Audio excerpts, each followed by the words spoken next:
ఇక టాలీవుడ్లో నాగ చైతన్యతో తండేల్ మూవీలో నటిస్తున్న సాయి పల్లవి కోలీవుడ్లో శివకార్తికేయన్తో ఓ సినిమా చేస్తోంది.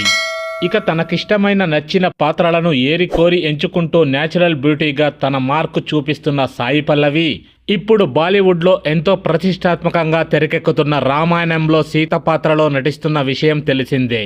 ఇక నితీష్ తివారీ తెరకెక్కిస్తున్న ఈ చిత్రంలో రణబీర్ కపూర్ రాముడిగా, పాన్ ఇండియా స్టార్ యష్ రావణ్గా కనిపించనున్న ఈ రామాయణ చిత్రానికి సంబంధించి రీసెంట్గా షూటింగ్ మొదలైంది.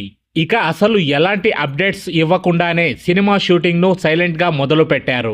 ఇక రామాయణం షూటింగ్ మొదలు పెట్టినప్పుడే ఈ చిత్రం సెట్స్ నుంచి కొన్ని ఫొటోస్ లీక్ అయి సెన్సేషనల్ క్రియేట్ చేశాయి.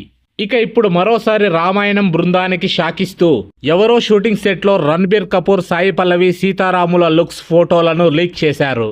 ఇక ఈ ఫోటోల్లో సీతారాములు కాస్ట్యూమ్స్ లో సాయి పల్లవి, రణబీర్ కపూర్ ముస్తాబై కనిపించారు. ఇక రాముడి గెటప్లో ఉన్న రణబీర్ కపూర్ పైన ఒక ఫుల్ కోట్ వంటిది వేసుకొని కారావన్ నుంచి వెళ్లనున్నట్టుగా ఉంది. ఇక సీత పాత్రలో సాయి పల్లవి చాలా అందంగా ముద్దుగా కనిపించింది. ఇక దీంతో సాయి పల్లవి అభిమానులు చాలా ఎగ్జైట్మెంట్ అవుతున్నారు. ఇక ప్రస్తుతం ఈ ఫోటోలు ఇప్పుడు సోషల్ మీడియాలో వైరల్గా మారుతున్నాయి. సో ఫ్రెండ్స్, మా వీడియో గనక మీకు నచ్చినట్లయితే ఒక లైక్ ఇవ్వండి. మీకు మరెన్నో మూవీ అప్డేట్స్ కావాలంటే మా ఛానల్ని సబ్స్క్రైబ్ చేసుకోండి. ఇక మేము పెట్టే వీడియోలు మీకు ముందుగా నోటిఫికేషన్గా రావాలంటే పక్కనే ఉన్న బెల్ బటన్ని యాక్టివేట్ చేసుకోండి. Thanks for watching.